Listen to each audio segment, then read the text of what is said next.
bien, vamos a Primera de Corintios 13. Vamos a la palabra, vamos a continuar la exposición que empezamos. Primera de Corintios 13. Sí, amados. Hemos comenzado la relación con el prójimo esta mañana bajo el tema de los dichos de los sabios. Ya tratamos la relación con Dios, la relación de honra con nuestros padres, hablamos de la relación honrosa en el matrimonio y ahora estamos hablando de la relación de honra con el prójimo. Escuche la exposición de esta mañana para que pueda unir el pensamiento y será mucho más provechosa la palabra después de escuchar el de la tarde. Quiero continuar para poder administrar bien el tiempo. Primera de Corintios capítulo 13. Estamos concluyendo esta serie hoy sobre los dichos de los sabios. Y alabamos a Dios que nos ha dado tanta enseñanza, pidiéndole que nos ayude a vivirla. Muy bien, ¿ya todos lo tienen? Han habido muchas oraciones, yo creo que ya esta palabra está bañada de bendiciones. Vamos a ir de una vez. Dice, si yo hablo en lenguas de hombres y de ángeles, pero no tengo amor, vengo a ser como bronce que resuena o un címbalo que retiñe. Si tengo profecía y entiendo todos los misterios y todo conocimiento, y si tengo toda la fe de tal manera que trasladase los montes, pero no tengo amor, nada soy. Si reparto todos mis bienes y si entrego mi cuerpo para ser quemado, pero no tengo amor, de nada me sirve. El amor tiene paciencia y es bondadoso. El amor no es celoso. El amor no es ostentoso, ni se hace arrogante. No es indecoroso, ni busca lo suyo propio. No se irrita, ni lleva cuentas del mal.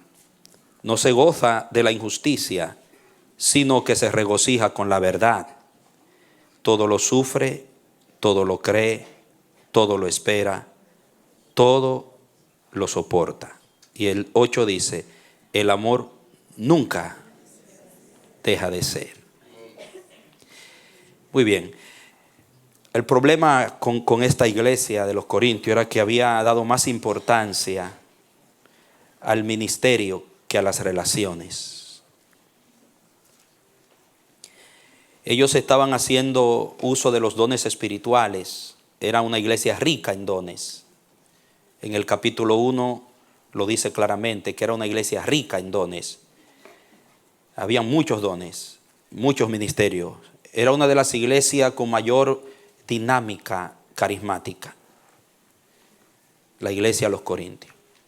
Pero estaban divididos, habían pleitos, contiendas, disensiones entre ellos, había odio, rencores dentro de la iglesia. No había una relación ni una valoración al prójimo. La persona había perdido su valor en relación a los ministerios y a las actividades. Eran más importantes en la iglesia las actividades y los ministerios que están realmente dados para servir y para provecho y edificación de las personas. Pero a las personas para el beneficio de quienes han sido dados los dones y los ministerios, no estaban siendo beneficiadas, sino que los que servían y usaban del don lo hacían para su propio beneficio y su propio lucir, su propia exhibición.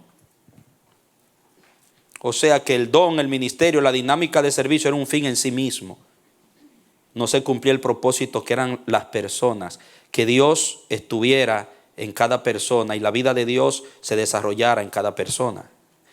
Y Pablo, mirando eso, toma este capítulo 13. Si usted lee el 12:31, dice el 12:31 en el contexto, dice, con todo anhelen los mejores dones y ahora les mostraré un camino todavía más excelente. Entonces en el 13 les muestra el camino más excelente. Está bien que hablen lenguas, que hablen en profecía. Está bien que ustedes estén activos sirviendo, pero hay algo más excelente. Y es el amor. En ninguna parte en la Biblia dice Dios es profecía. Dios es lenguas espirituales. Dios es misericordia. Dios es, no dice, pero sí dice, Dios es amor.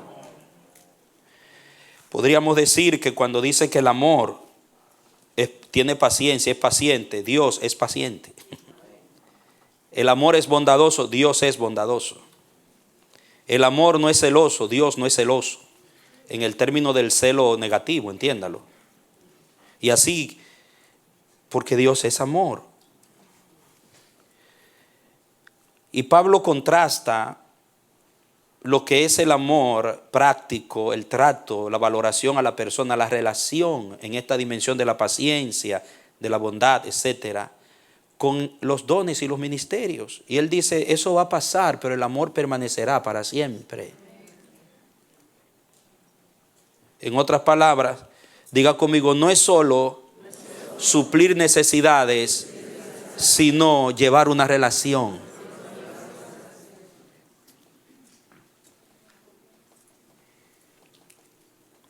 Él dice, yo pudiera darlo todo, hasta yo mismo quemarme, y no me vale de nada.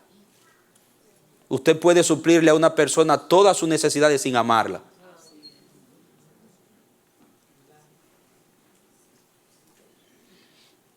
Porque todo lo que uno hace hacia la persona tiene que estar fundamentada para que sea válido ante Dios y para que surta el efecto deseado. Tiene que estar fundamentada en una relación sana, sincera, pura, de justicia, de equidad. Por eso cuando dice amarás al Señor tu Dios con todo tu corazón, con toda tu alma, con toda tu mente, con toda tu fuerza, y a tu prójimo como a ti mismo. Es servirle al prójimo y tratarlo como usted se trataría a usted mismo. Haz con el otro lo que tú quieres que hagan para ti. Importante entender esto. Porque muchas veces confundimos el dar con el darnos.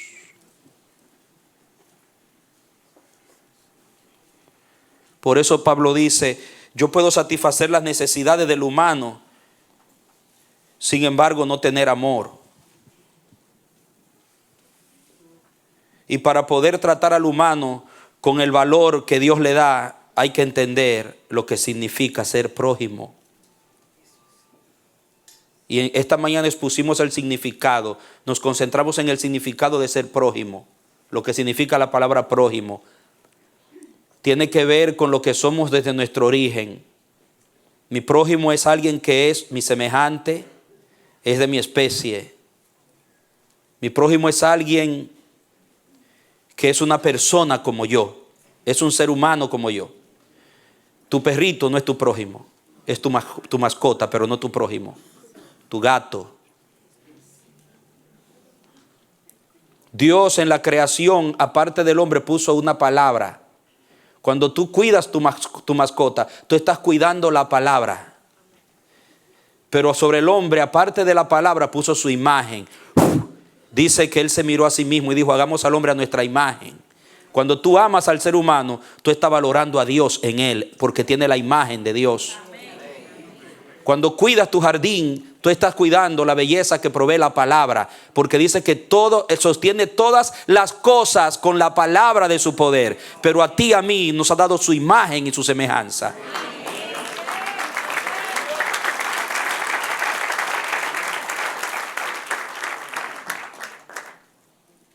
Cuando yo trato bien a mi hermano, a mi hermana, a mi prójimo, aunque no sea de mi iglesia, esta mañana fue claramente expuesto el error del denominacionalismo, el parcelismo. Cuando hablamos del prójimo ya hay que pensar fuera de las cuatro paredes de mi iglesia. Es todo el que te rodea, tu vecino, tus compañeros de trabajo en la escuela, todos tus semejantes. El que maneja al margen tuyo, el que está delante, está detrás, es tu prójimo. ¿Te has visto tú alguna vez bendiciendo al que está manejando delante de ti en la autopista?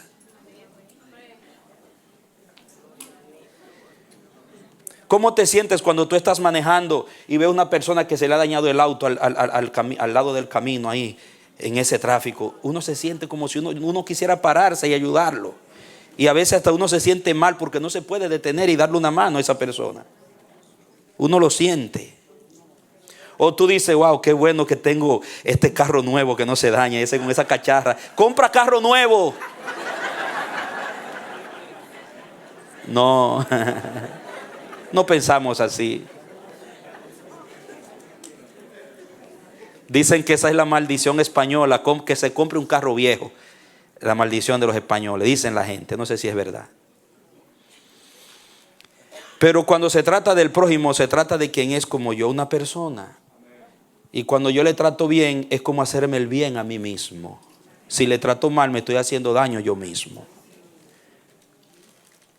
Porque fíjense que según la palabra y la revelación de nuestro origen, en cuanto a Dios, mi origen espiritual divino, y en cuanto a Adán, mi origen natural, venimos de la misma fuente.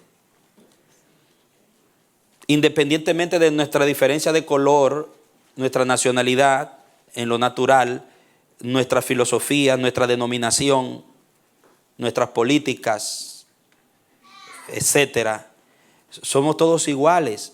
Por fuera hay diferencias, pero por dentro somos todos iguales. Entonces, ¿qué es el reto del Espíritu Santo? ¿Qué es el reto de la revelación de Dios? Que aprendamos a ver a las personas de dentro hacia afuera, no de fuera hacia adentro. Verlo como la imagen de Dios, como yo soy imagen. Sangre, como yo soy sangre. De una sola sangre hizo todo el linaje de la tierra. Cuando yo miro a las personas, no por lo que representan en lo natural y en lo físico, sino que los veo en cuanto a su origen, que venimos del mismo origen, compartimos la misma esencia, yo les voy a tratar diferente, voy a valorarlas. Eso es ser prójimo.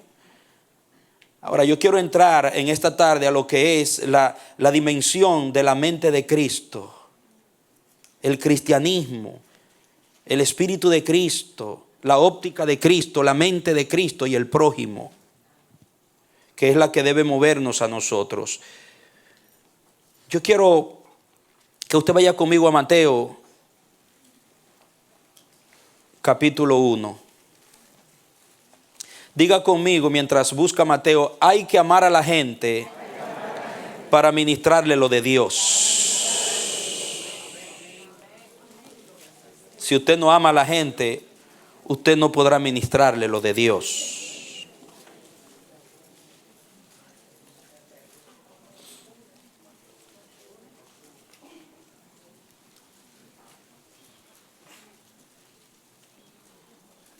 ¿Ya lo tienen? Quiero hacerle notar una revelación aquí, hacerle entender por el Espíritu algo muy importante para partir sobre la mentalidad de Cristo. El Evangelio de Mateo, el evangelista Mateo, habla de la genealogía de Jesucristo. Mateo está escribiendo a los judíos, para los judíos, y está exacerbando, está evidenciando el derecho de Cristo a ser rey de los judíos, según Mateo. Cuando Mateo escribe este libro, inspirado por el Espíritu, a él no se le había abierto la amplitud de la universalidad del Evangelio.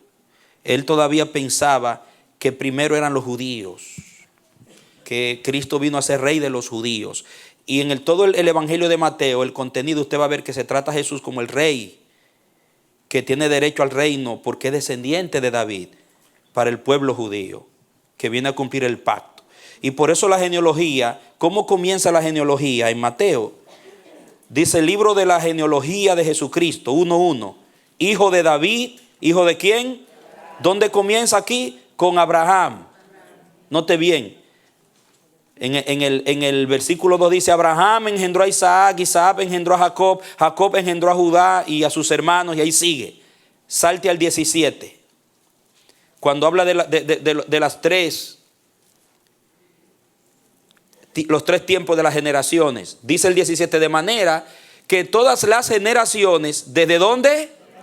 Note bien dónde comienza Mateo. Mateo comienza en Abraham. Pero hermano, antes de Abraham hubieron gente en cantidad. Desde Adán hasta hasta Abraham hubieron generaciones. Hasta Noé hubieron 10. Cuente de Noé para adelante hasta Abraham.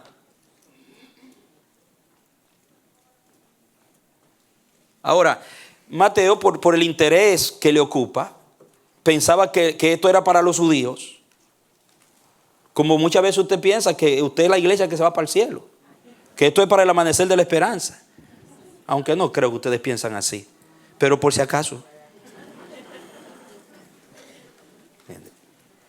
Los pentecostales, muchos de ellos piensan que los que van para el cielo son ellos, que el que no habla lenguas no sube al cielo.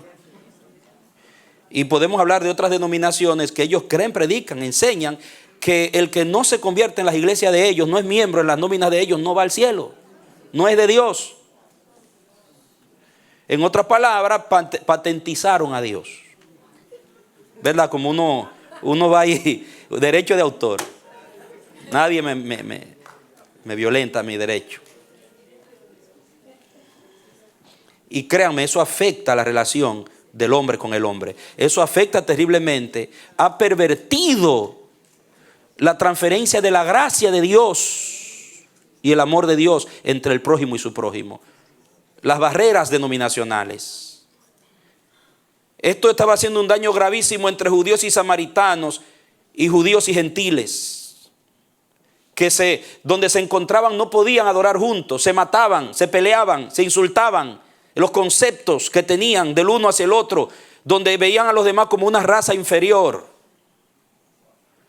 como salvos, pero en el vagón de atrás del tren, en el último vagón, creyentes de segunda clase o de tercera clase. Y no se relacionaba un judío con otro judío que creían lo mismo, no se relacionaban igual con otro que no creía lo mismo. De hecho, donde se sentaba un gentil, no se sentaba un judío. Donde comía un gentil, no comía un judío. El vaso donde bebía un gentil, no bebía un judío. La casa que habitaba un gentil, no la compraba y la habitaba un judío. Hasta el día de hoy. Es muy difícil que en un barrio judío usted consiga un alquiler.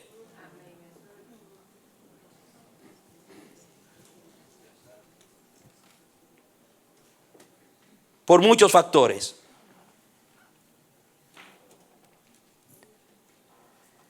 Entonces, Mateo está en ese cuadro, hermano. Por eso la genealogía empieza en Abraham y termina en José y María.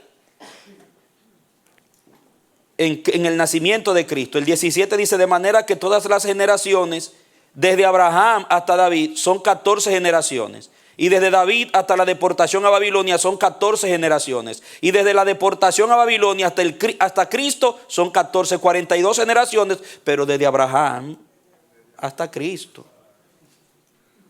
Pero antes de Abraham y después de Cristo hay mucho para contar en el diseño eterno de Dios. Ahora vaya a Lucas para que vea algo. Lucas escribe al excelentísimo Teófilo, que no era judío.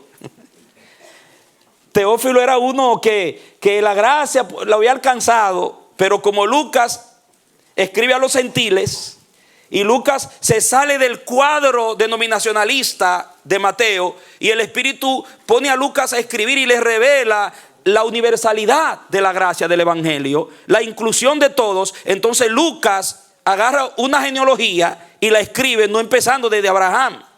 Vamos allá. Lucas capítulo 3. Para que usted entienda, porque usted lee los evangelios y lo lee y dice: pero mira, aquí en Mateo empieza en Abraham, pero aquí Lucas, como que hay propósito, hay revelación, y esto tiene que ver de lo que es la relación con el prójimo, hermano.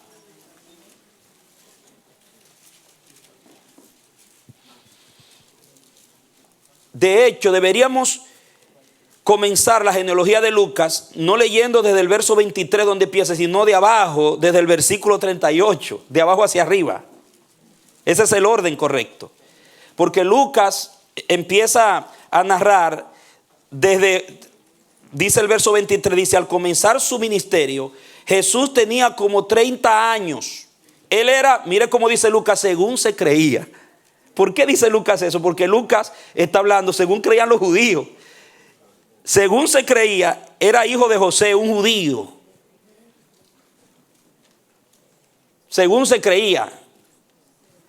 Pero si usted va hasta el 38, mire, vamos a empezar de abajo hacia arriba. Mire, dice, hablando de Jesucristo, dice, Hijo de Dios. ¿Hijo de quién más? Ay, ¿por qué no comienza con Abraham? Aquí comienza desde Adán. Comienza con Dios. Note bien que el origen de las generaciones de Mateo, según Mateo, empieza con Abraham. Pero Lucas, el origen no empieza con Abraham, empieza ¿con quién? Con Dios. ¿Por qué? Porque la visión de Lucas es que las barreras en Cristo se caen. Que ahora la iglesia es universal, que la relación del hombre con el hombre no va a estar observando raza, judío, gentil, bárbaro, escita, esclavo, libre. Ya eso se acabó, según Lucas. Ahora es prójimo otra vez. Lucas vuelve al diseño original de lo que el hombre es en Dios. Y ese es el diseño que Cristo trae. Cristo no trajo el diseño judío. Nació en el pueblo judío, pero trajo el diseño de Dios. Por eso apareció anunciando: arrepentíos, porque el reino de los judíos se ha acercado. ¿Cómo decía? El reino de los cielos se ha acercado. Así apareció. Y esto es para todos. Esto no es para judíos nada más.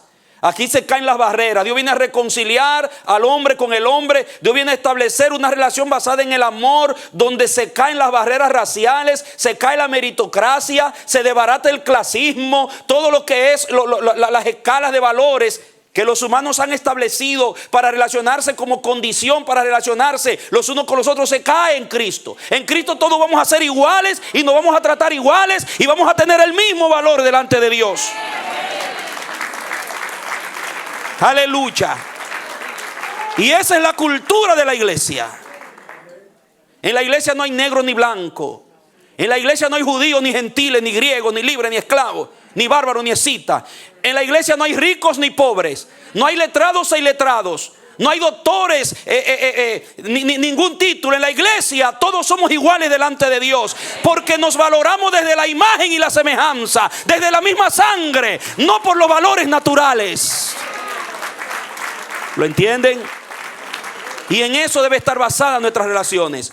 Por eso un cristiano con un cristiano pueden sentarse juntos a comer del mismo plato y en la misma mesa. No importa la marca del traje que se vistan, no importa el barrio donde vivan, no importa el título que tengan, no importa quién sea. Podemos vernos al rostro, abrazarnos, darnos un ósculo santo y valorarnos al mismo nivel. Ahí se caen las barreras naturales.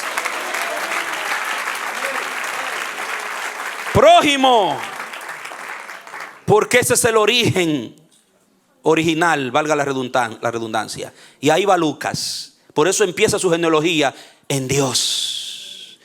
Porque cuando usted va a ver el origen suyo, tiene que buscar dos puntos de partida. Tiene que encontrarse usted mismo en Dios, quien le dio su imagen y su semejanza, y en Adán, quien le dio su sangre. Dale un aplauso al Señor. Y ahí todos somos iguales.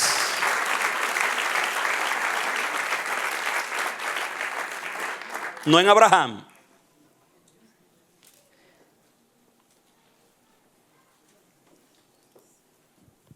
Ahora, profundizando un poquito más en esto, mire Juan, el otro evangelista, Juan, que habla también a los gentiles.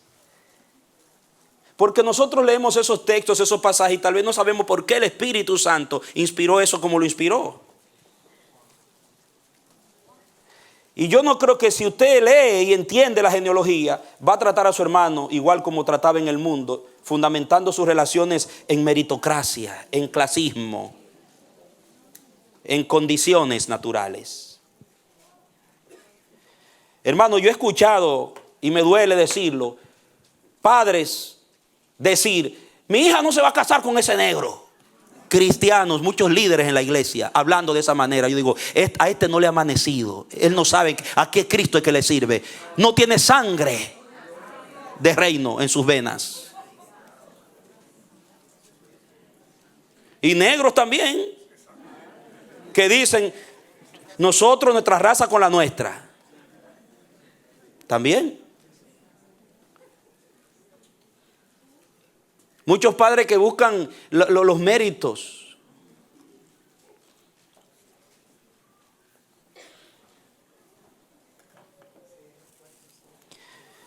¿Por qué usted cree que cuando se forma la iglesia y en Antioquía se menciona el liderazgo, se menciona un negro?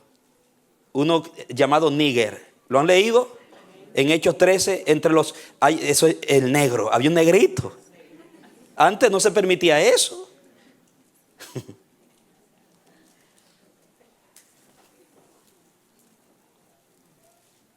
Muy bien. Juan capítulo 1, mire qué lindo esto. Mire qué lindo. Verso 10. Bueno, vamos a comenzar desde el 9. Dice el 9. ¿Ya lo tienen, Juan 1? Amén. Verso 9 dice: aquel era la luz verdadera que alumbra a los judíos. Así dice su Biblia. A todo hombre. ¿A quién alumbra la luz ahora?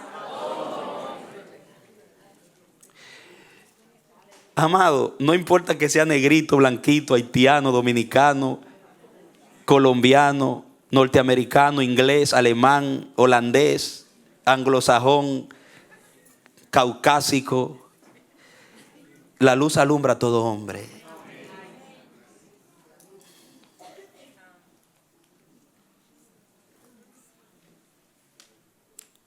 Pobre, rico, letrado, no letrado, a todo hombre, esclavo, libre, a todo hombre. Juan sabe lo que está diciendo. Se le abrió el cielo, se le abrió el diseño de Dios. Siga leyendo. La luz que alumbra a todo hombre viene al mundo. Y en el 10 dice: en el mundo estaba, ¿y qué? Y el mundo por él fue hecho. Los judíos pensaban que el mundo era en ellos, que el resto era otra cosa. Y el mundo por él fue hecho. Pero el mundo no lo conoció. Y mire el 11. Aquí hay un detalle. Dice: a lo suyo. Note esa palabra, márquela. Lo suyo vino. Pero los suyos. Mire, note, está lo suyo. Y después en plural, los suyos no le recibieron. Pero ¿a quién? A todos los que los recibieron le ha dado el poder de ser hechos hijos de Dios, a los que creen en su nombre. Note ahí la palabra lo suyo, los suyos, a todos. Esas son 3 palabras claves. Lo suyo, todo el mundo es suyo. Salmo 25. De Jehová es la tierra. 24. De Jehová es la tierra y su plenitud, el mundo y todos los que en él habitan. Es lo suyo, el mundo. Pero los suyos era el pueblo de Israel, porque con ellos era que él estaba en pacto hasta ese momento. ¿Y qué pasó con los suyos? No los recibieron. Y era designio divino que los rechazaran para que volviera a tratar con todos. Mas a todos, otra vez, los que los recibieron. A los que creen en su nombre le dio el poder de ser hechos. Usted ve, lo suyo, los suyos, todos. Es la cosmovisión del reino, la universalidad del reino. Porque Dios viene a reconciliar a todo el mundo con él. Y a crear otro nivel de relación entre el prójimo con el prójimo. Siga leyendo. Hay mucho más. Verso 13. Los cuales no son engendrados ni de sangre, ni de la voluntad de la carne, ni de la voluntad de varón, sino de quién. O sea, está hablando, a estos no los engendra una religión, una voluntad humana, nada, una ideología de hombre. Estos son engendrados de Dios. Vuelve a la genealogía de Lucas. Estos vuelven a su verdadero origen, donde se adquiere el verdadero valor de la persona.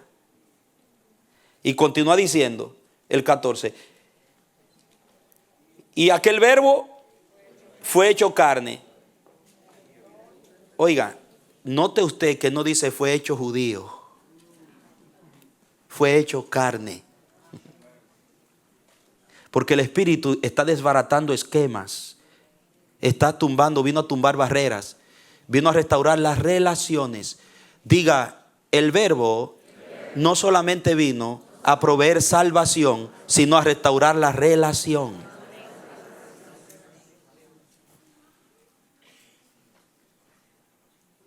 La gracia no solamente te conecta a ti con Dios, te conecta bien con tu prójimo. Y para conectarte con tu prójimo, tienes que sembrar en tu mente la revelación sobre el código de la equidad, de la igualdad. Porque si tú tienes un más alto concepto de ti, y aunque la gracia te cayó encima, sigue siendo el mismo altanero, el mismo orgulloso, el mismo confiado en tu propia recurso, la misma mente clasista, meritocrática, aristocrática, no puedes conectarte con tu prójimo porque no has entendido a Dios. No has entendido el nuevo tiempo en el que te has metido. No has entendido la gracia. Siga leyendo para que lo vea. El verbo se hizo carne y habitó entre nosotros y vimos su gloria, gloria como la del unigénito del Padre, lleno de ¿qué? De gracia y de verdad. Dice, Juan dio testimonio de él y proclamó diciendo, este es aquel de quien dije, el que viene después de mí el que viene después de mí ha llegado a ser antes de mí, porque era primero que yo. Porque de su plenitud toman quienes, los judíos. Tomamos todos nosotros. ¿Recibimos qué? Gracia sobre gracia. ¿Cuántos tomamos de su plenitud? Todos. Note bien, más a todos los que le recibieron. Los suyos, todos. Entonces es importante para usted entender 1 Corintios 13 y entender lo que le pasó a Pablo que está hablando. Usted tiene que entender esta revelación, porque esto fue lo que se le reveló a Pablo. Que aún los mismos apóstoles judíos no lo entendían al principio. Querían matar. Si yo se lo digo, usted no me lo cree. Los apóstoles, antes de entender el llamado de Pablo, darían su voto para matarlo. Le dieron la diestra de compañerismo cuando Dios le reveló lo que había en Pablo, no antes.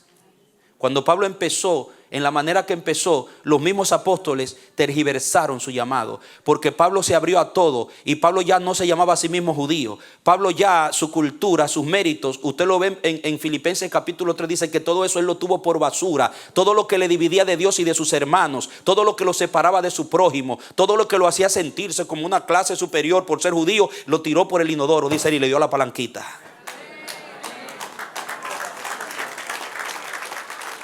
Materia fecal, literalmente dice. Lo tuvo como materia fecal en el original, lo dice. Porque él tenía que llevar el evangelio a una raza que no era donde él había nacido. Él tenía que llevar el evangelio a todo el mundo. Entonces Dios tenía que romper sus esquemas. Tenía que liberarlo de su encerramiento clasista, religioso. Porque este hombre mataba, estrangulaba, obligaba a la gente a blasfemar para que murieran. Todo el que no era cristiano como él. Pablo era fariseo. Hermano, pero hasta que se le reveló el cielo, volvió a revisar la genealogía y se dio cuenta, volvió al origen. Todos son mi prójimo, todos tienen la imagen de Dios, todos vienen de la misma sangre. Como vimos esta mañana que se lo predicó a los atenienses, que creían que la sangre de ellos era azul. Le dijo, no, de una sola sangre hizo todo el linaje de la tierra. Cuando Pablo entendió, pero ¿qué es lo que yo me creo? ¿Por qué trato a los gentiles así? ¿Por qué trato al que no cree en mi religión como yo creo así? Cuando tiene la misma imagen de Dios. Y se humilló. El Señor tuvo que tratarlo 14 años en Arabia. Yo no sé cuánto necesitará con usted. Ojalá que no sean 14 también.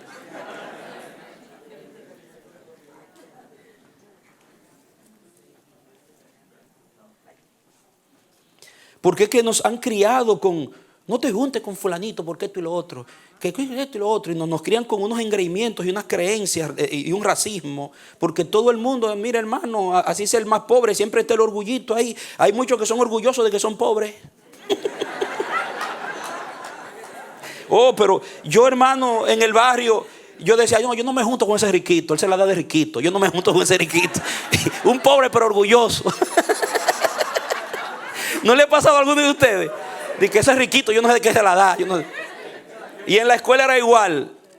Habían los que usaban los tenis caros y la ropita cara, y los pobrecitos con los tenis campeón, que eso ya a la semana, mire usted, no deje que se acercara a eso.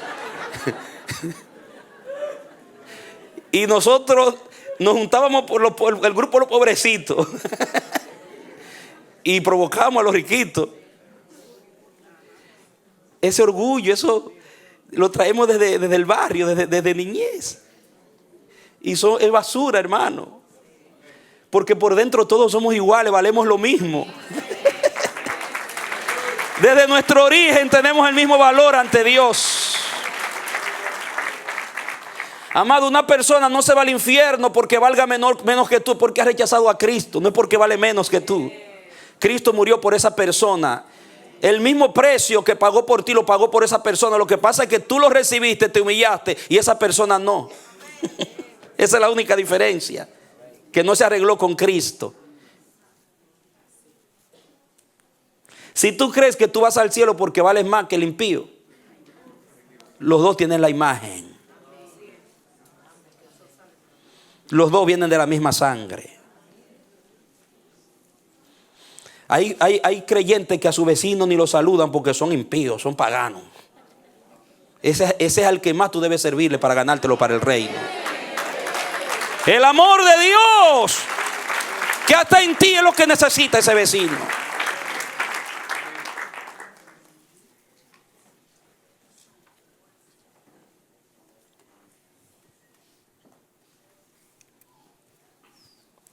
¿Se puede entender esto? Yo le dije a los hermanos esta mañana que vamos a nadar profundo hoy. Y todavía falta profundidad.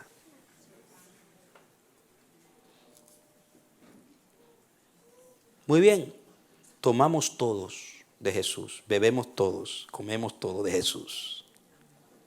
Por eso en la Santa Cena, que se celebraba eso, la participación en Cristo, de Cristo, comer el pan, beber el vino. Ahí se juntaban todos, riquitos, pobrecitos, y todo el mundo era lo mismo.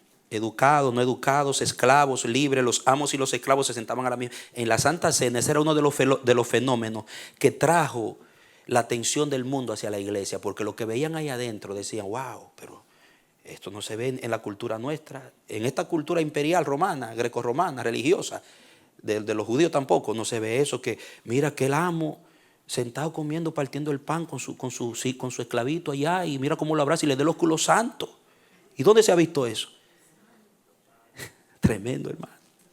El pobre con el riquito, todo el mundo junto comiendo en la misma mesa en la Santa Cena, en el ágape cristiano. Y ahí se trataba a todo el mundo igual. Y venía el hermano con su traje y se lo daba al pobrecito para que vistiera igual que él. La misma comida, comiendo, todo el mundo compartiendo, no había diferencia, porque entendieron el código de la equidad. Pero en Corintios eso no existía porque eran carnales, no habían entendido los corintios. En la Santa Cena el rico se sentaba con los ricos y los pobres babeando así con hambre. Y Pablo diciendo, miren los pobres cómo están allí con los ojos pelados y ustedes comiéndose un cordero asado. Coman en su casa o espérense unos a los otros. Y dañaron y muchos se estaban muriendo. Y no eran los pobres que estaban muriendo, ¿no?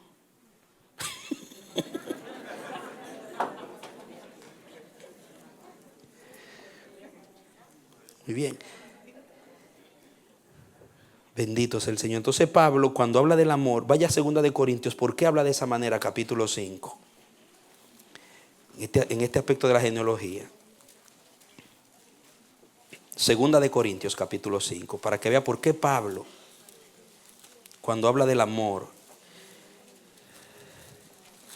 Porque Pablo entendió la revelación dada en la genealogía de Lucas, del origen. Que esto no empezó en Abraham, esto no es judío, esto no tiene etiqueta racista. Dije 2 de Corintios, ¿verdad? Capítulo 5. Muy bien, mire conmigo. Dice la palabra a partir del verso 14. Dice, mantenga su atención. Porque el amor de ¿quién? De Cristo, ¿qué hace? Nos constriñe. Mi Biblia dice nos impulsa. El amor de Cristo nos impulsa. Hablando a los corintios. Pablo era judío, hermano. Y dice que el amor de Cristo, la palabra aquí en el original griego es una palabra que significa nos aprieta juntos. Nos vuelve una misma cosa, esa es la idea. Constreñir es cuando algo se aprieta a tal medida y se mezcla que se vuelve lo mismo. En espíritu, en sentimiento. Por eso dice que en la iglesia primitiva todos eran de la misma alma, estaban constreñidos por el amor. Y la palabra nos impulsa, es que el amor de Cristo me impulsa hacia Santiago. El amor de Cristo me obliga hacia mi hermano, me obliga a amarlo, a valorarlo, a tratarlo bien, a hacerlo feliz, me obliga. Y ese, como él bebió de ese mismo Cristo, y él tiene el mismo amor, entonces el amor lo impulsa él hacia mí también. ¿Usted sabe lo que cómo termina eso? Que él está siendo empujado hacia mí y yo estoy empujado hacia él. Santo, nos aprieta. Y cuando nos damos ese abrazo y ese ósculo santo, ahí no se está pensando en clasismo, ni en meritocracia, ni en grado educativo, ni en ideología política, ni doctrina. Ni doctrina. Ahí lo que se está pensando es que este es mi prójimo, este es mi hermano, este nació de Dios, este tiene la imagen que yo tengo, este vino de la sangre que yo vine.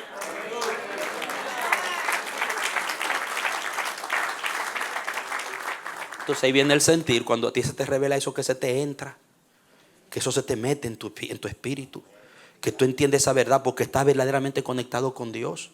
Como Pablo, que el espíritu lo conectó a tal medida que nunca fue el mismo en su trato con los demás. Cuando tú ves a un hermano que está sufriendo, tú dices, pero esa es mi sangre, esa es mi imagen, es lo mismo que yo soy. No, él no puede estar, yo no puedo estar así, él así. Tenemos que estar iguales. Código de la equidad. Por eso dice que cuando la iglesia está en las dimensiones del espíritu y en la obediencia, dice, se llora con los que lloran y se ríe con los que ríen. Eso es el sentir del prójimo. Código de igualdad.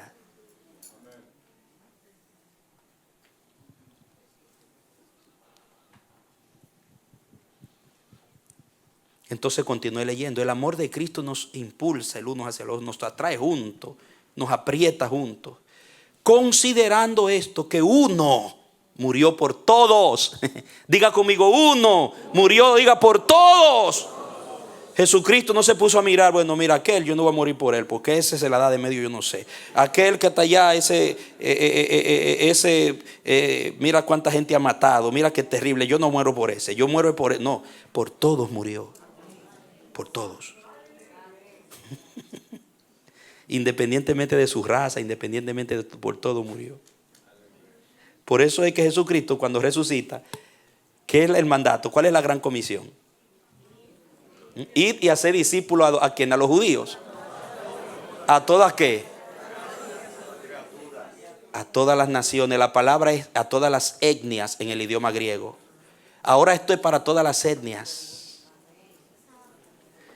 Y como él dijo, en Marcos dice, predicad a toda criatura. No dice a todo judío. No. Vayan al judío, al gentil, al griego. No, criatura.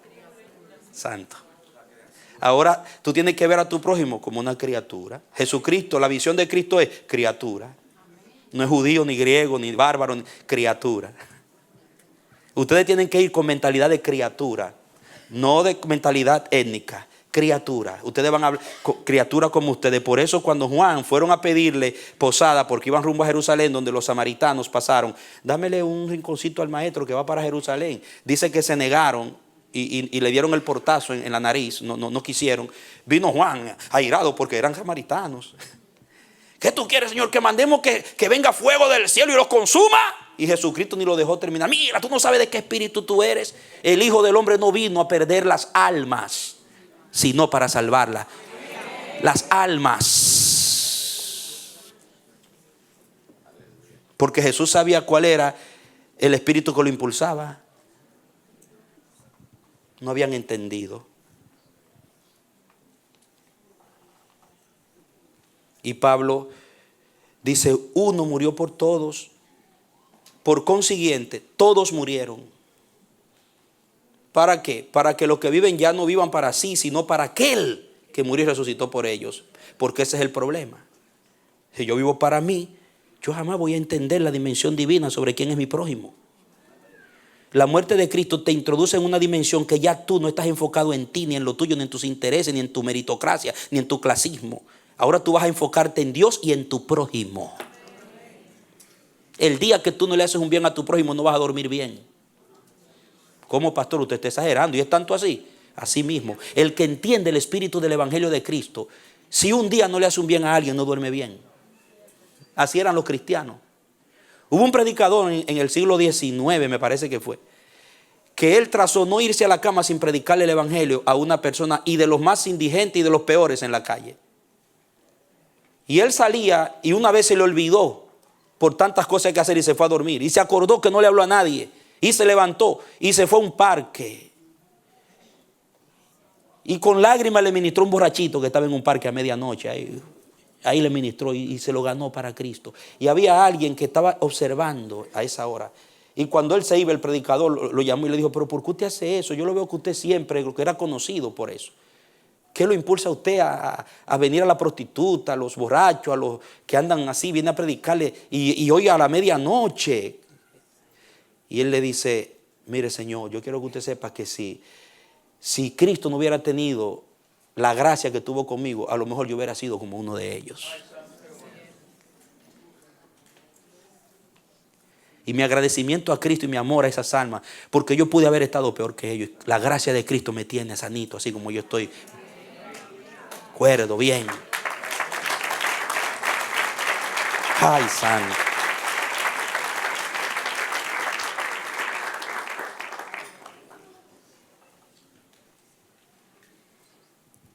No vivan para sí, sino para aquel que murió y resucitó por ellos. De manera, mire por qué era que Pablo hablaba así y vivía así, trataba así a la gente ahora, no como antes que los mataba. De manera que nosotros, de aquí en adelante, porque antes era otra cosa, pero de aquí en adelante, a nadie conocemos según la carne.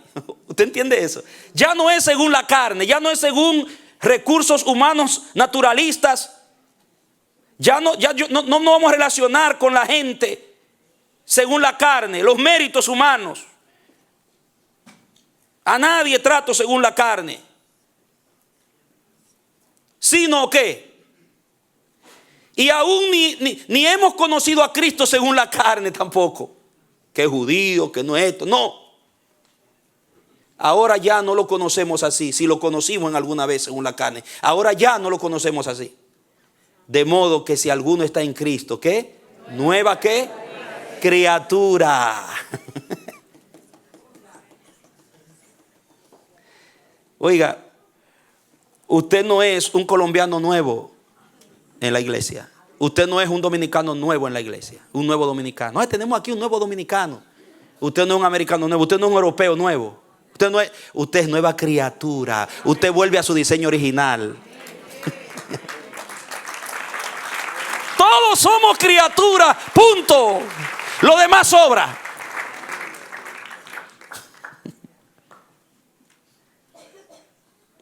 Usted no ha visto cuando la mamá, los muchachos se están portando mal y dice, mira criatura, siéntate quieto. Ahí sí se acuerdan que son criaturas. ¿Por qué te lo tratas así? ¿Por qué? Porque es una criatura igual que yo.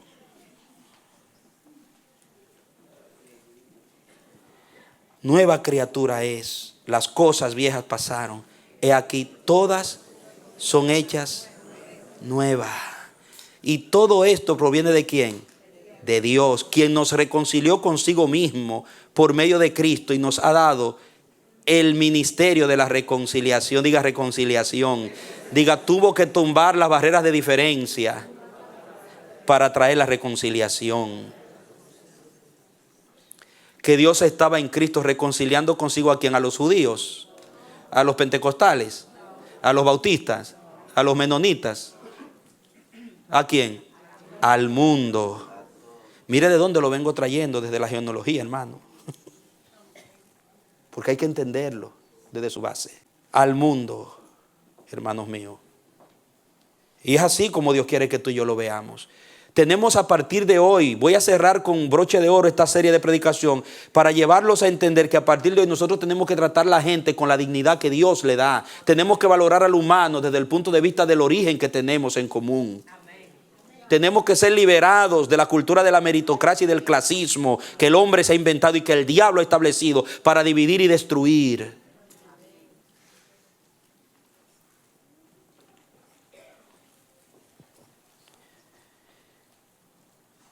Dios estaba en Cristo reconciliando consigo al mundo, no tomándole en cuenta sus transgresiones y encomendándonos a nosotros la palabra de la reconciliación. Y luego dice, somos embajadores de Dios.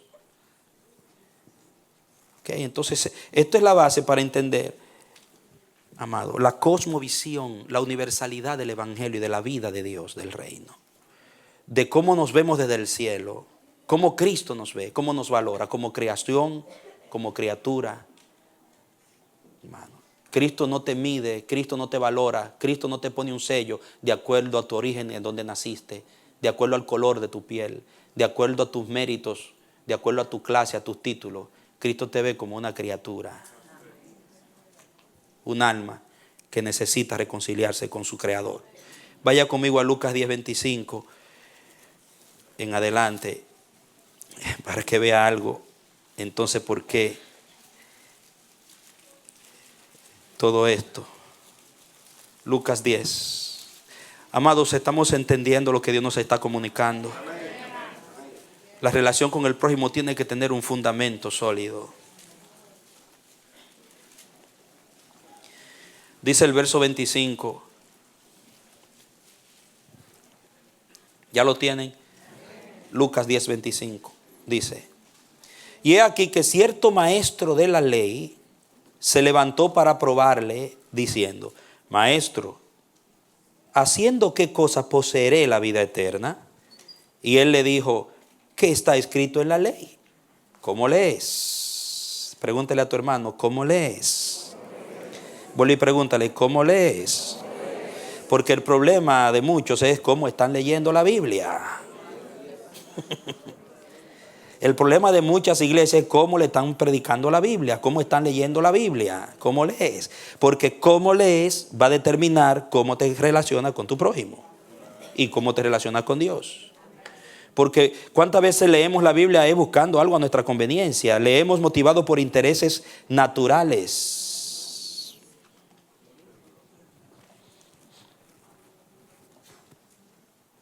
¿Cómo lees? Él le respondió diciendo: amarás al Señor tu Dios con todo tu corazón, con toda tu alma, con todas tus fuerzas y con toda tu mente, y a tu prójimo como a ti mismo. Y me imagino que le hizo así con la cabeza, pues que me lo sé de memoria. Era un maestro de la ley, hermano.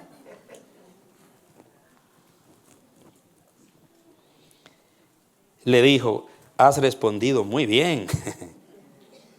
Haz esto y vivirás. El 29. Pero él, queriendo justificarse, le preguntó a Jesús: ¿y quién es mi prójimo? ¿Usted cree que esa pregunta sale de un vacío? Esa pregunta sale de un montón de telarañas religiosas que hay dentro de su corazón. Imagínense un corazón lleno de telas de araña, de mugre religiosa, ritual, vacío de Dios, pero lleno de religión. De ahí salió eso. ¿Quién es mi prójimo? Porque tú sabes, ellos tenían su teología sobre el prójimo. ¿Sabe cuál era la teología del prójimo para los maestros de la ley y los judíos? Ellos decían que el cielo, el pacto con Dios y la vida es para el judío. Y a quien Dios le permite por pura gracita, entra un gentil. Y para un gentil entrar, primero tiene que ser temeroso de Dios. Es lo primero. Tiene que ser temeroso de Dios. Después, es por niveles que tiene que entrar. Por ejemplo, Cornelio era temeroso de Dios. Bien. Y después tiene que ser un prosélito.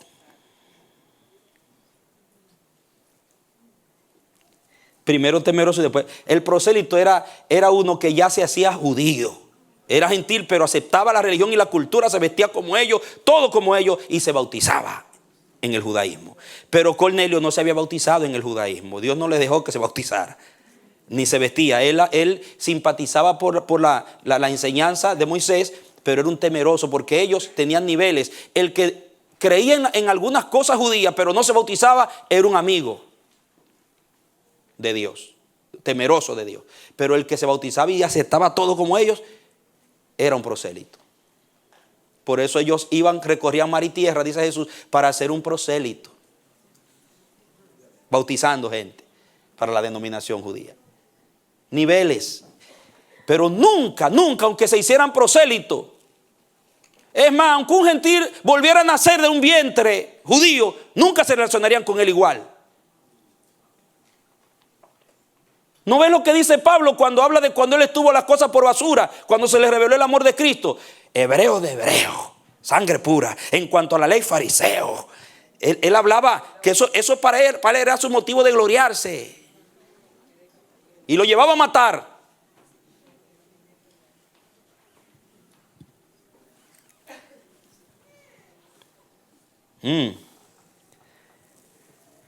Y él dijo, ¿quién es mi prójimo? Vamos a ver que es una trampa que le quería tender a Jesús. Entonces Jesús, en el 30, lo agarra, bien agarrado. Dice, respondiendo Jesús le dijo, ¿están en el 30? Cierto hombre descendía de Jerusalén a Jericó. ¿Quién descendía? Pregunta que se levanta, ¿por qué dice cierto hombre? No dice un judío, un gentil, un samaritano. Cierto hombre, criatura, prójimo. Él no le puso marca, porque tu alma no tiene marca, tu sangre no tiene marca. La imagen de Dios tiene una sola marca, que es la de Dios.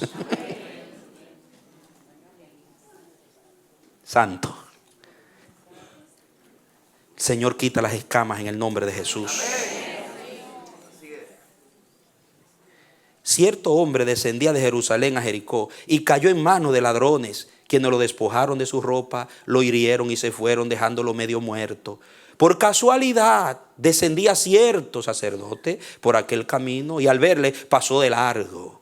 De igual manera un levita también llegó al lugar y al ir y verle pasó de largo también. Pero cierto samaritano, un samaritano, hermano, Jesús sabe lo que está haciendo. Cierto samaritano que iba de viaje, llegó cerca de él y al verle, ¿qué pasó? Fue movido a misericordia. Acercándose a él, vendó sus heridas, echándoles aceite y vino, y poniéndolo sobre su propia cabalgadura, lo llevó a un mesón y cuidó de él. Al día siguiente sacó 2 monedas y se las dio al maestro diciéndole, ¿cómo dice tu Biblia ahí? ¿Cómo dice? Cuídamelo.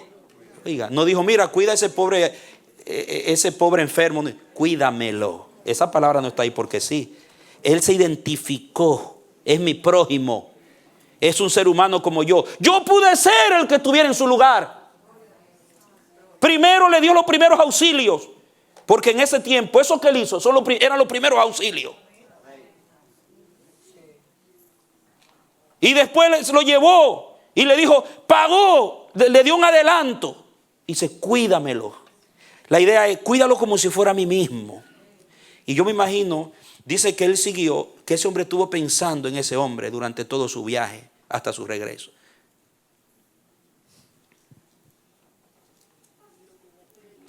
Y todo lo que gastes de más, yo te lo pagaré cuando vuelva. O sea que él iba a regresar a ver cómo había quedado, cómo había acabado el hombre.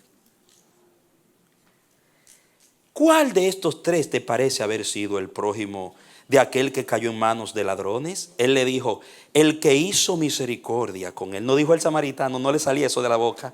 El orgullo, el trabuco de orgullo que tenía, de clasismo religioso, no le permitía pronunciar la palabra. Sí, ay, el samaritano. Así, aunque sea gagueando, pero dilo porque esa es la verdad. Pero el sentimiento de discriminación le impedía admitir que el que para ellos era el peor fue el que actuó como Dios, el que hizo de misericordia. Entonces Jesús le dijo: ve y haz tú lo mismo. Escuche esto, note bien: cierto maestro de la ley, diga maestro de la ley, lleno de teología, lleno de doctrina. Cierto sacerdote lleno de ritos, lleno de cultos. Un levita, un elegido, un asignado ministerial, un titulado. Cierto samaritano. 4 tipos de personas. En la cultura judía, el que menos calidad moral y el que menos corazón tenía, según el cuadro del judaísmo, era el samaritano. Era el más vacío espiritualmente, era el hereje, porque los samaritanos eran el producto de una mezcla de sirios con judíos, que cuando Sargón II invadió en el 722 Palestina, el pueblo de Dios, que se llevó cautivo, los que quedaron, el grupo que quedó ahí, le metieron los sirios para mezclar la raza y matar su cultura.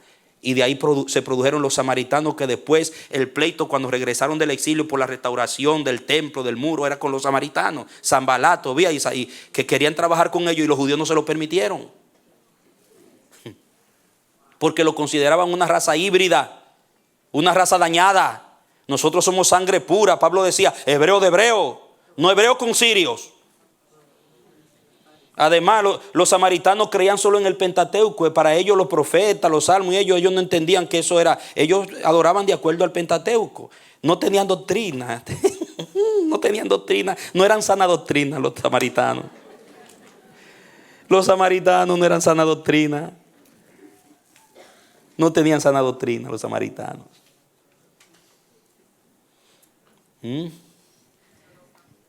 Y ellos consideraban que el que no tenía todo el contenido de la revelación de Dios estaba vacío. Oiga, entienda esto, hermano. Esto es revelación del Espíritu. Los judíos pensaban que mientras más palabras tú tenías en tu mente y mientras más palabras, aunque sea teórica, tú sabías, tú estabas más lleno de Dios. Y estaban muy equivocados. El samaritano, creyendo en el Pentateuco, están vacíos. Ahora, note bien. Para los primeros 3, ese samaritano era un odiado, discriminado por su raza, por su no sana doctrina, su credo, y por su poco culto, su culto liviano, vacío, de poco contenido. No adoraban a Dios con todos los rituales y los atuendos que hacían los sacerdotes y los levitas. Era despreciado y decían: eso ni a la orillita del cielo llegan. Pero los primeros 3 que despreciaban al samaritano, Jesús sabía todo eso. Estaban llenos, repletos de teología y sana doctrina. Estaban llenos, repletos de ritos y religión, pero estaban vacíos de la misericordia y del amor de Dios.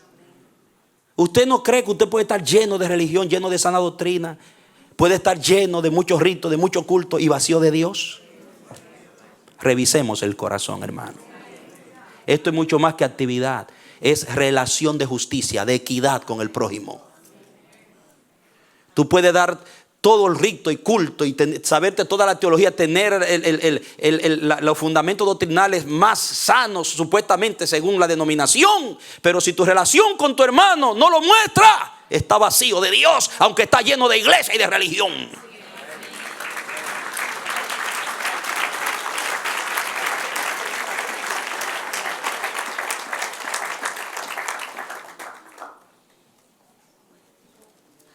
Ay, pero ¿cómo es que Joaquín, tanto que va a la iglesia, tanta Biblia que sabe, cómo nos predica? Y cómo esa corbata, siempre, ese hombre es un santo, y mira cómo golpea y maltrata a su mujer.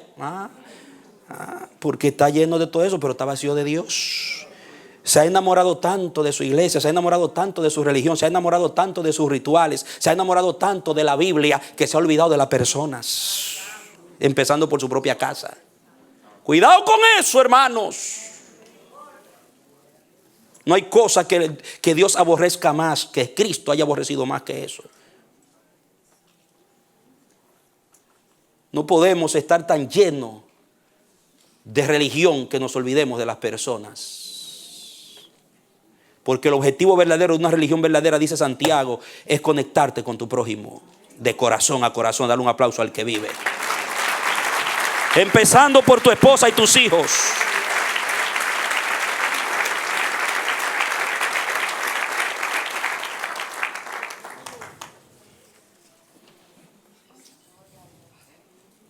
El samaritano aparentemente estaba vacío de teología. No tenía un gran contenido doctrinal. No tenía muchos rituales. No tenía cultos con tantos atuendos y tanta fanfarria como los judíos. Pero estaba lleno, repleto de Dios, repleto del amor de Dios, repleto de la misericordia. Y eso es lo que vale en el reino. Eso es lo primero en el reino.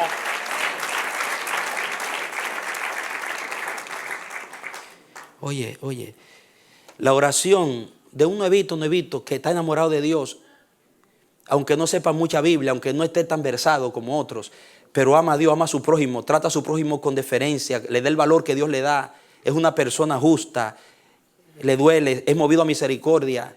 Esa persona, sus oraciones llegan más rápido que el que está lleno de Biblia, lleno de ritos y de religión.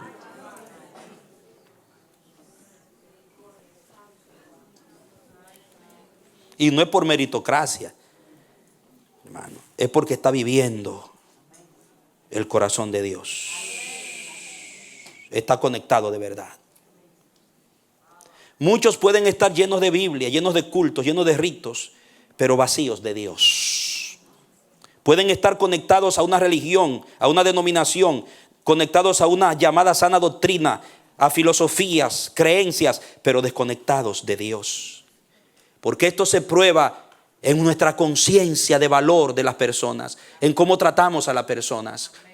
La forma como tú tratas a la gente va a demostrar cuánto verdaderamente de Dios tú tienes. Jesucristo nunca trató mal a nadie. Nunca. Cuando se airó en una ira santa y entró al templo, volteó las mesas de los cambistas, soltó la paloma, pero no golpeó a ningún ser humano. No tengo registro de que lo haya hecho. Y cuando enfrentó a los escribas y los fariseos, lo hizo por la perfidia, por la hipocresía que provocaba. Y es lo que más Dios aborrece, amados míos. Pero no por odio, no movido por la venganza, no movido por la hostilidad ni por el odio. Jamás. Mirarlo a Él solamente era ver el amor hecho persona. Así quiere Dios que aun el que te mire vea en ti que eres amor andante.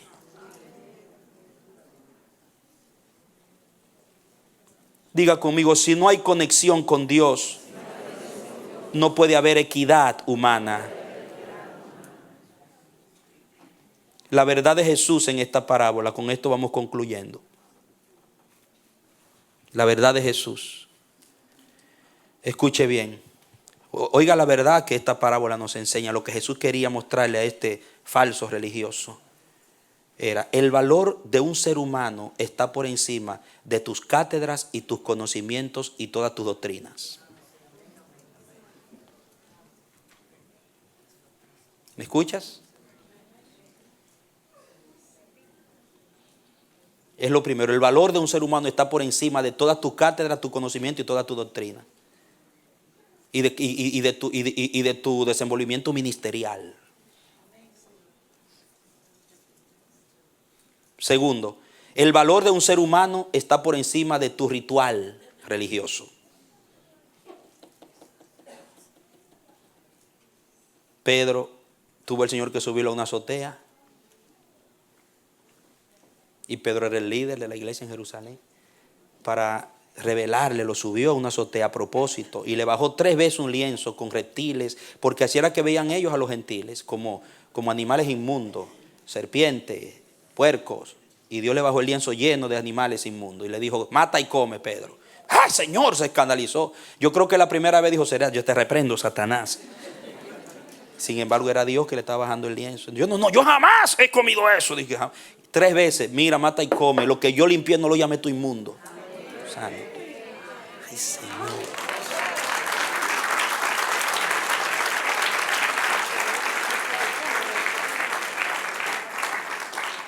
Cuando el Señor reveló que se fue con la gente de Cornelio, cuando estaba donde Cornelio y vio cómo se derramó la gracia, y esa gente comenzaron a hablar en lenguas y se llenaron del Espíritu, los gentiles.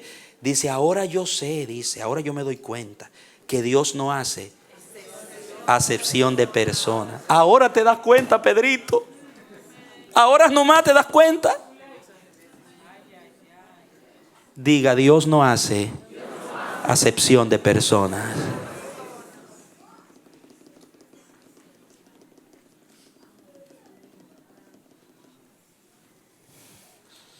El ser humano vale más que tu ritual. Tercero, Jesucristo quiso mostrarle que el ser humano, el valor de un ser humano está por encima de tu denominación.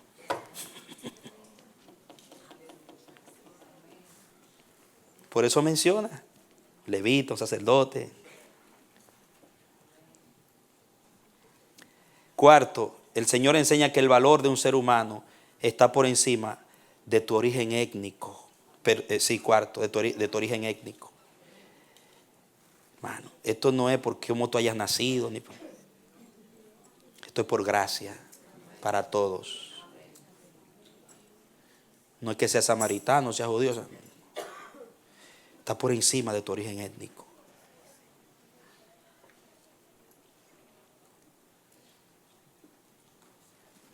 Lo otro es que el valor del ser humano está por encima de tu agenda personal. Este hombre iba para un viaje. Los otros pasaron de largo. Iban a celebrar el culto. Iban al ritual diario. Y ese hombre muriéndose. ¿Cuántas veces no querían matar a Jesús porque sanó a un enfermo en día sábado?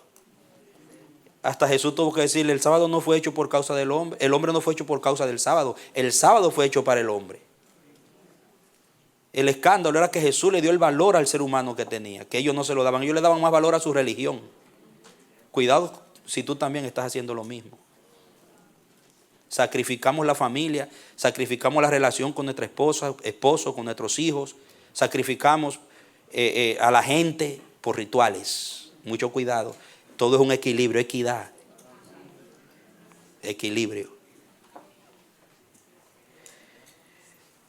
Y cada quien se aferró a su agenda. No puedo pararme porque el culto. Pero ese que iba de un viaje, a lo mejor un viaje de negocio, puso a un lado su agenda y dijo, esto es más importante ahora. Santo, dale un aplauso al que vive.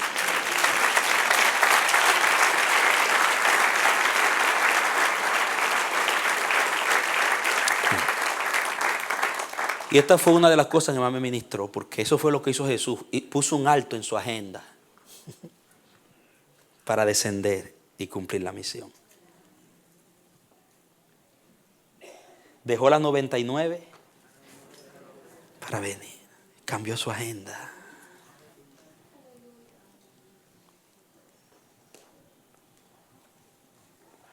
Oye, para Jesús era más importante la salvación de un alma que comer su propia comida. Cuando la samaritana se va, maestro, come. Y él ahí, esta alma ahora es que está lista para salvación. Ahora es que este campito está blanco, hay que cosecharla ahora. Y cuando terminó y vio la gloria de Dios, comió. No, los discípulos no, ellos comieron, se saltaron primero. El propio vientre. El valor de un alma, el valor de una vida. Oh, si el Señor nos lo revelara. Predicaríamos más el evangelio. Nuestros carros llegarían llenos a la iglesia. No tendríamos tan, ay, otra vez este hermano pidiéndome ray, otra vez este hermano. Y nunca me da ni un chele para la gasolina. Marisa, ahí está otra vez viene. A lo mejor a pedirme el rayo otra vez para la iglesia. Es que no hay tren por su casa, es que no hay.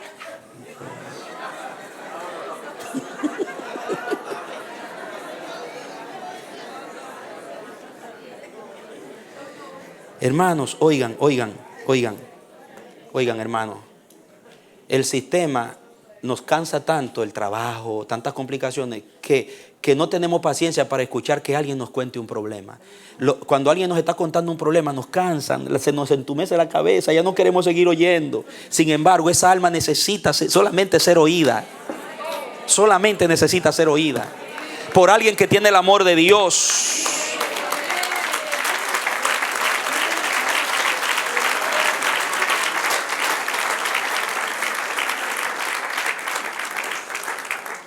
prestar el oído, dar un abrazo. Ahora, pero no abusen tampoco.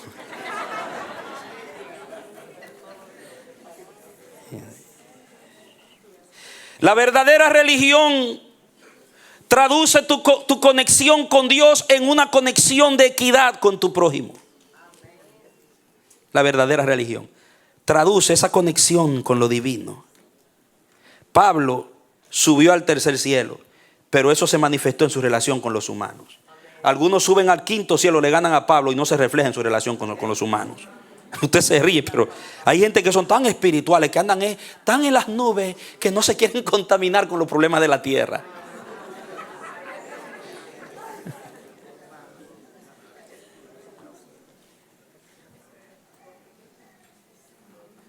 Santo. Voy a concluirle con un pasaje. Quisiera seguir, pero ya me dice el Espíritu. Termina con Hechos. Me dice, no le hables más, no le hables más. Ya lo sentí de verdad en mi espíritu ya. Léele Hechos, ese pasaje, termínamele con eso. Me frenó. Hechos 4.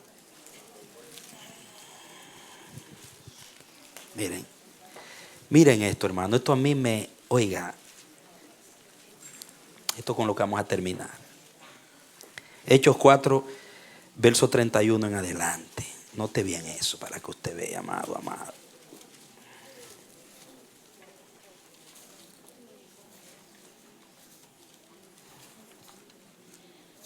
Muy bien. Dice así: cuando acabaron de orar, el lugar en donde estaban reunidos tembló. Y todos fueron ¿qué? Llenos del Espíritu Santo. ¿Y qué hacían? Hablaban la palabra de Dios con valentía. Siga leyendo. La multitud, porque continúa, la multitud de los que habían creído eran como de un solo corazón y de una sola alma. Ninguno decía ser suyo propio nada de lo que poseía, sino que todas las cosas les eran comunes.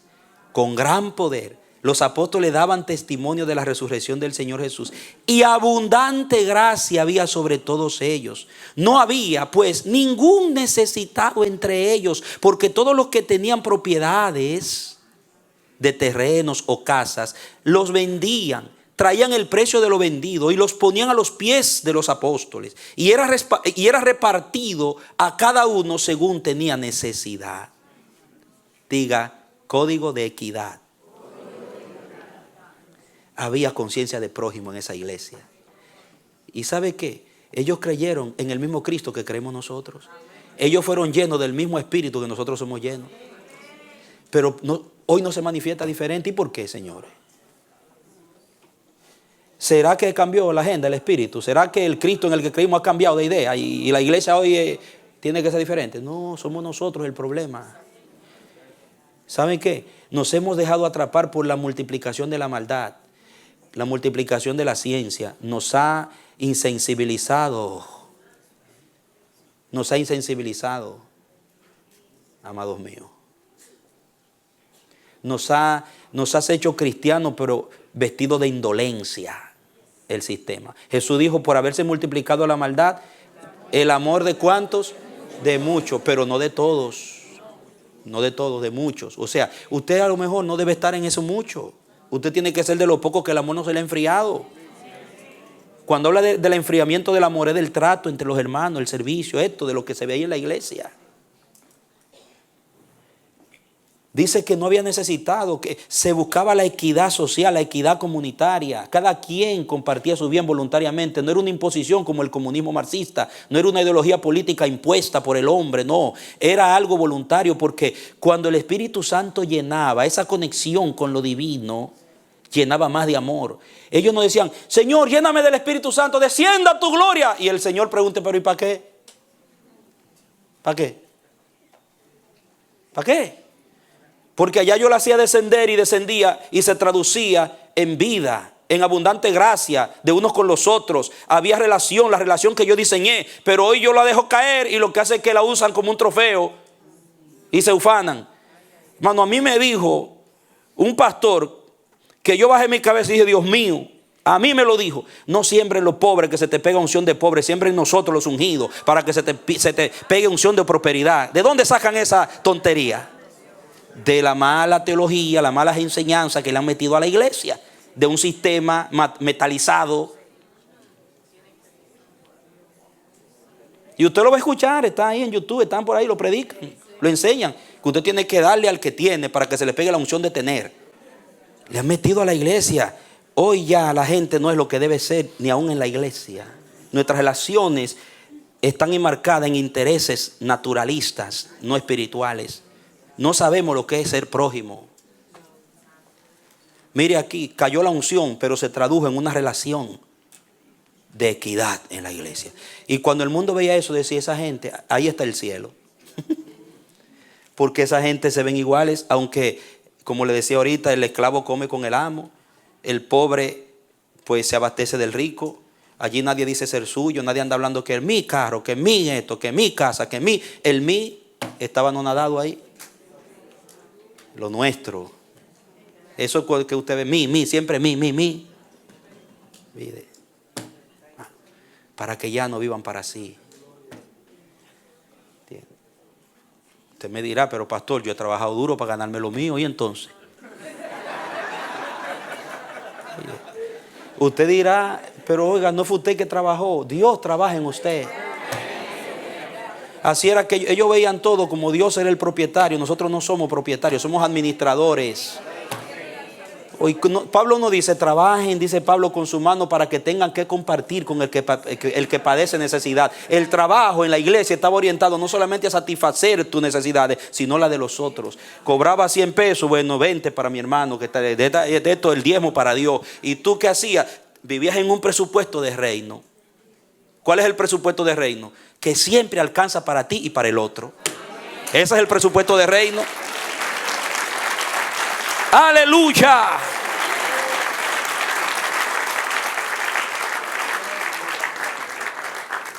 Eso es reino, hermano. Concluyo. Miren. Como lo concluí esta mañana, le voy a dar la misma. Las guerras, las luchas de clase, la discriminación social, las filosofías, los partidos políticos, religiosos, las denominaciones, es un fenómeno que se da porque la iglesia perdió el código de la equidad. Perdieron de vista el corazón de Dios. Jesucristo mismo le decía a Judas de vez en cuando: saca ahí y dale algo a los pobres del tesoro. Le decía, dice la Biblia. Jesucristo del tesoro que había en el grupo le daba a los pobres, dice la Biblia. Pero ese código hoy en la iglesia no existe.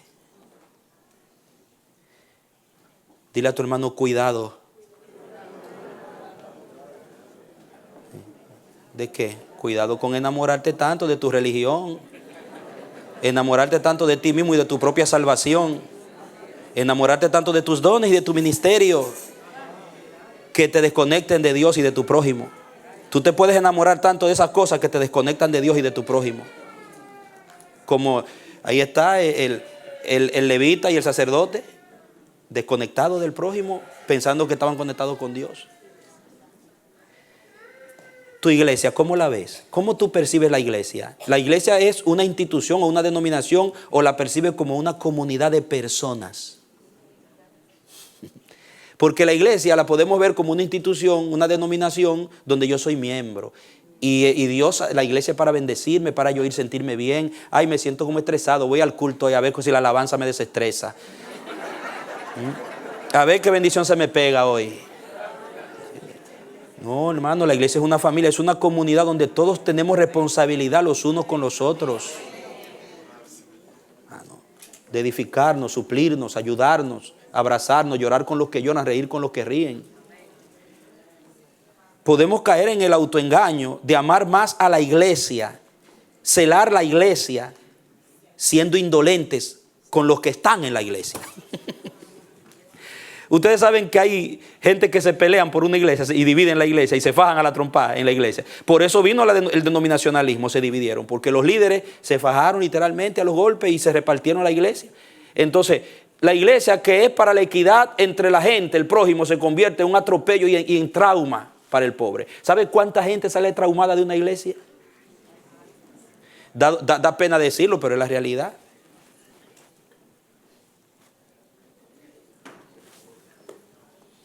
Yo le dije que íbamos a tocar fondo, hermano.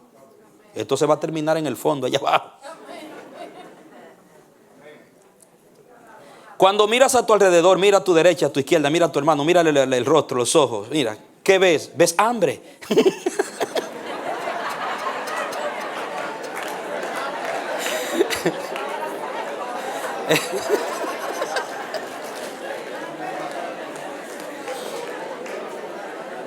Si en sus ojos lees hambre, al terminar el culto eres capaz de invitarlo.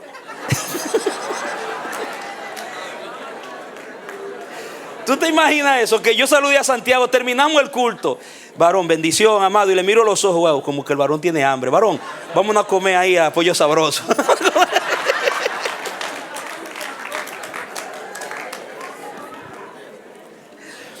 No, pero seriamente, seriamente. Es un chiste, pero seriamente. ¿Cuántas veces mirando alrededor y viendo las necesidades, rogamos a Dios que nos revele alguna necesidad en mi prójimo que yo pueda suplir? Padre, revélame a quién debo bendecir con esto. Que te lo revele, porque hay que orar también para él. Yo pregunto en mis oraciones, ¿puedo hacer algo más que orar? Usted ve en esa lista que pasan acá de oración, de esa gente que usted conoce, el que está ahí, que está enfermo, el que menciona, usted sabe quién es. Usted, aparte de orar, usted dice, wow, tengo que visitarlo, llevarle un juguito, unas frutitas, un sancochito, que lo levante, un sope gallinita criolla, que lo entone. Aparte de orar, ¿qué más puedo hacer aparte de orar? ¿Hay algo que puedo hacer? Hay que preguntárselo, ir a lavarle los trastes porque está enfermita, limpiarle la casa. Claro, hay gente que no le dejan entrar a usted a su casa, pero por lo menos una llamadita. No sé, yo le digo, porque eso es prójimo. Eso es código de equidad. Me mueve la convicción de que el hacer algo, sea bien o sea malo, a mi prójimo, me lo estoy haciendo a mí mismo y estoy haciéndoselo a Dios. Yo estoy convencido de eso, que todo lo que yo hago, sea bueno o malo, a mi hermano, me lo estoy haciendo a mí mismo y se lo estoy haciendo a Dios. Así es, hermano, porque Dios es el todo y en todos. ¿Por qué dijo el Señor, por cuanto hiciste eso a estos pequeñitos, lo hiciste a mí?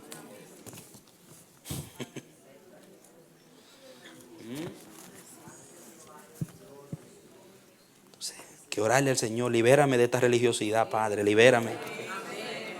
Hay gente que llegaron a la iglesia atados, pero ahora están más atados. Porque oiga, si el pecado te ataba, la religión te puede aprisionar mucho más fuerte que el pecado sin tú darte cuenta.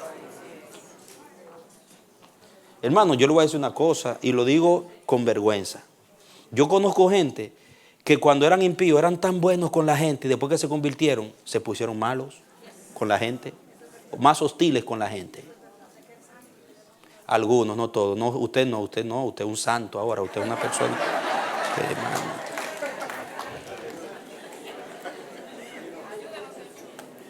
Hermano, hay cristianos que después que se convirtieron no visitan a sus padres, no se relacionan. Dejaron de ya, es que ellos son impíos, no se relacionan con sus hermanos. Han dejado la familia, se han olvidado que tienen familia, que nacieron de un vientre. Parece que bajaron fue del cielo directo, hasta Cristo nació de un vientre, hermano. Se han santificado tanto que se han hecho antisociales. Mano, claro, usted no tiene que compartir el pecado, no. Pero usted tiene que seguir. Si antes usted amaba, usted tiene que amar más ahora. Si antes usted servía, ahora usted tiene que servir más. ¡Aleluya!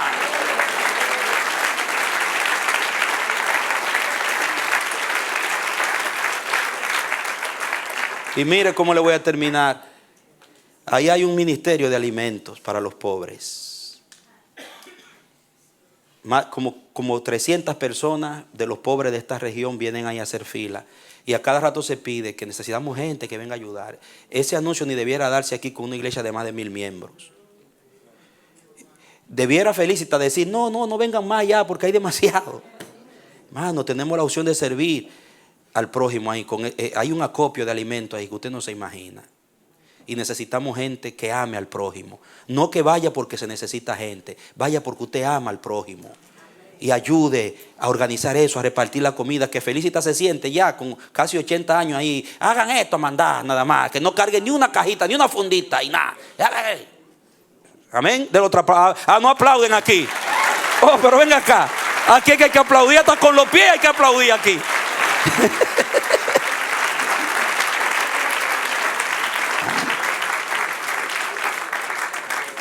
Nos acordamos de los pobres. Tenemos un ministerio. Esta casa atiende al pobre. Esta casa invierte en las naciones. Hay ofrendas que se le dan a orfanatos. Lo que pasa es que no hacemos mucha bulla de lo que Dios hace. Estamos abocados a ayudar a las naciones.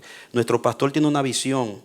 Ese templo nuevo que viene porque hay una visión de ayudar a las naciones. Hermano, seguiremos siendo un acopio del reino para las naciones, en palabra, en todo. Por eso es que no vendemos nada, todo se da. Pero eso entre todos. Tenemos que desde aquí adentro, como casa, la familia nuestra, nuestra casa donde vivimos, valorar al prójimo, tratar a la gente como tal. Empezar por ahí. Valorar a la persona, no maltratar, no ofender, no vengarse, perdonar, pasar por alto la ofensa, valorar a la persona, no estar mirando color, ni raza, ni origen, ni nada. Todos somos iguales en Cristo. El mismo corazón y la misma alma, porque tenemos la misma imagen, lavado por la misma sangre. Del otro aplauso al que vive. Aleluya. Gracias, Señor. Gracias. Amén. Ministerio de alabanza. Aleluya. Vamos a orar, inclina tu cabeza mientras suben los hermanos. Bendito el nombre del que vive. Cuánto nos amó Dios. Eso es el cielo, hermano, igualdad, equidad. Eso es lo más lindo del cielo, es la equidad. No habrán diferencias, no habrán clasismos. El cielo no es racismo, ni clasismo, ni meritocracia. En el cielo todos tenemos el mismo valor ante Dios. Padre, gracias por tu santa palabra. Gracias que nos has concluido esta serie de los dichos de los sabios de esta manera. Que todos podamos volver a escuchar esa serie y vivirla. Entrar a esa dimensión de justicia. Porque Pablo dijo a los corintios, a los romanos, el reino de Dios no es comida ni bebida, sino justicia, paz y gozo en el Espíritu. Porque la justicia es la plataforma, la igualdad, la equidad. Por eso cuando Juan recibió a aquellos hombres que vinieron llorando, quebrantados, ¿qué debemos hacer? Arrepentido, Juan le dijo, den fruto digno. El que tiene dos capas, comparta con el que no tiene. El que tiene más, dele al que tiene menos. Y ustedes no extorsionen ni calumnien con su boca. Traten con valor al prójimo. La equidad es la marca del reino por excelencia, porque es la expresión del amor de Dios. Líbranos de engañar a nuestros corazones. Líbranos de pensar que estamos conectados con Dios cuando estamos maltratando al prójimo. Llévate de nuestras vidas toda hostilidad, toda indiferencia, toda apatía. Llévate, oh Dios, Padre mío, toda indolencia. Ayúdanos a vivir llenos del Espíritu para que podamos vernos iguales. Que nadie mire al otro por encima del hombro, sino que nos miremos ojo a ojo como iguales en Dios. Enséñanos a amarnos como Cristo nos amó, a vivir en el todo, que Dios sea el todo y en todos. Como dijo Pablo cuando vio las diferencias que se estaban dando en la iglesia, dijo: no hay griego, no hay esclavos ni libres, no hay judíos, no hay bárbaros, no hay escitas. Es Cristo el todo y en todos. Ay, Señor, cuánto daño se le ha hecho a tu iglesia. Tú estás muy disgustado de cómo está tu pueblo y de cómo está la sociedad. Pero provéete de un pueblo que agrade tu corazón, donde nos amemos y formemos comunidades de amor, de ósculo santo, donde nada le falte a nadie. Oh, si nos abocáramos uno a servir al otro, que el amor de Cristo nos constriña, nos impulse hacia los demás, sería algo tan grande y tan glorioso. Padre, que aquellos que dan el ray, que traen a sus hermanos a la iglesia y lo llevan, que no se cansen de hacer el bien. Los que ayudan al pobre, los que visitan a las viudas, los huérfanos, los que están sirviendo a su prójimo en su barrio, en su casa, los que están formando parte en la comunidad, porque hay mucha necesidad en la comunidad. Padre, que no se cansen de hacer el bien, porque como dijo el apóstol Pablo, en su tiempo segaremos si no desmayamos. Padre, que todo lo que hagamos esté motivado por nuestro amor a ti primero que todas las cosas y por el amor al prójimo como a nosotros mismos. Gracias, Señor. En el nombre de Jesús te lo rogamos. Amén. Aleluya.